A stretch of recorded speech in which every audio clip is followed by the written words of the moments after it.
Hey there, I'm Luke. In today's episode, we're going to focus on IEP goals and objectives. Specifically, we're going to focus on the following aspects. Number 1, purpose of IEP goals. Number 2, the criteria used to create IEP goals. Number 3, data collection. And number 4, parental involvement. All of this and more on today's episode of Special Education Decoded.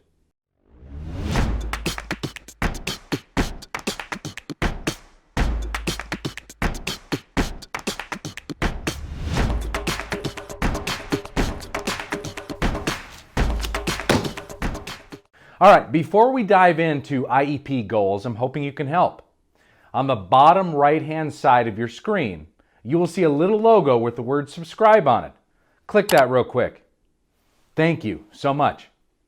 All right, let's dive in and help shed some light on yet another special education topic, IEP goals and objectives. What exactly are IEP goals? Well, in simple terms, IEP goals are specific details in your child's plan, or IEP. They help to determine what your child should accomplish during the school year. Goals are individualized for each child, and they are reviewed and modified if necessary every year. Now that we have a clear idea of what IEP goals are, let's talk about the purpose of these specific details. They create milestones and markers to help track progress. Goals help determine steps that need to take place to reach optimum success. They offer the ability for service providers to work together for your child's specific needs. And finally, when IEP goals are in place, it's much easier for parents to track their child's progress. Goals are absolutely critical to a child's special education journey. Next, let's cover the criteria used to create IEP goals. All goals are primarily based on a child's diagnosed disability.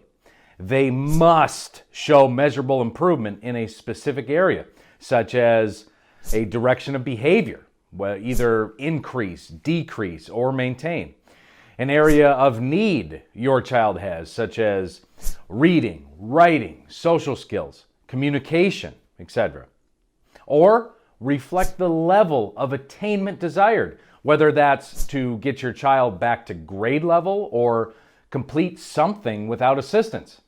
A specific method called the SMART method is often used in this process.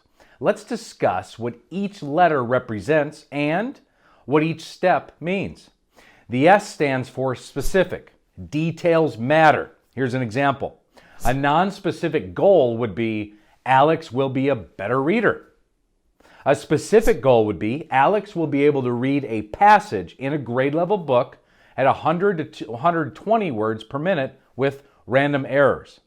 Next is the M, which stands for measurable. It's important that progress can be measured. This can be done through standardized tests or screenings, etc. Next comes the letter A, which stands for attainable. In other words, the goal has to reflect progress that is realistic for each child. The R in SMART stands for results-oriented. Steps must be included that clearly state what your child will do to accomplish a goal. And finally, the letter T stands for time-bound. This is simply the time frame in which your child will achieve the goal. It should also reflect how often progress will be measured during that time. The time frame to achieve the goal is most often when the next IEP meeting is scheduled. Important side note, as a parent, you have the right to have the goals you desire for your child included in their IEP. Also, keep in mind, goals can have short-term objectives if the IEP team feels that those would be beneficial. So what are short-term objectives? Well, they're essentially steps towards trying to accomplish the IEP goal within the IEP duration.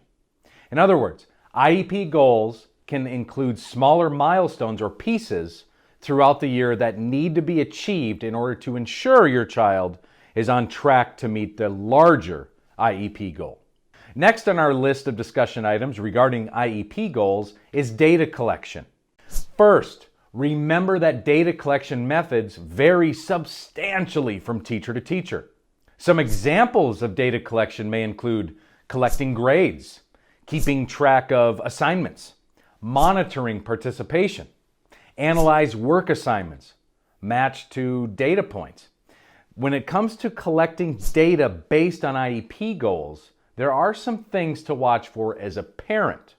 First, progress reports should be coming home every few weeks, though the frequency will range. The report you receive should reflect progress toward the IEP goal. It should also state whether or not your child's teacher feels a goal will be reached. Also, the progress report should detail if any progress is being made.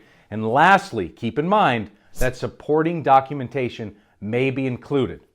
The bottom line here is that data collection for IEP goals should be a priority.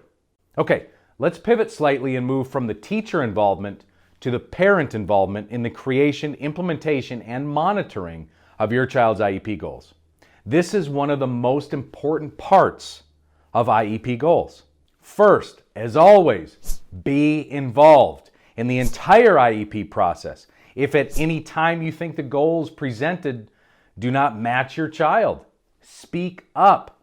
I've said this so many times throughout all the videos that we've made. I cannot stress this enough, but ask questions. Ask questions until you have a clear understanding of the answer. Always ask for a draft of the IEP before the meeting if you aren't supplied one. This way, you can go through all the goals being presented and allow for some time to think through them. Push to have goals documented with physical proof, not just observation. Remember, you can call an IEP meeting anytime to discuss things such as goals, objectives, services. Really, it could be anything. And finally, remember that goals drive the IEP and thus drive the services your child will receive. So put some time into this. It's a crucial step toward your child's academic journey. By the way, if you're searching for a one-on-one help with your child's IEP, we can help. Take a look at the description for more information and a link to get started for free.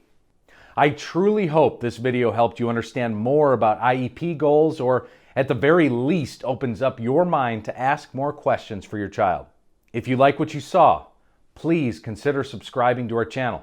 If you have suggestions on what you'd like to see in a video topic, or if you have additional questions related to IEP goals, please either leave a comment below or contact us using the information located in the video description. We love interacting with our incredible community and strive to help simplify the crazy world of special education. From all of us at specialedresource.com, thank you for watching this episode of Special Education Decoded. We'll see you in the next video.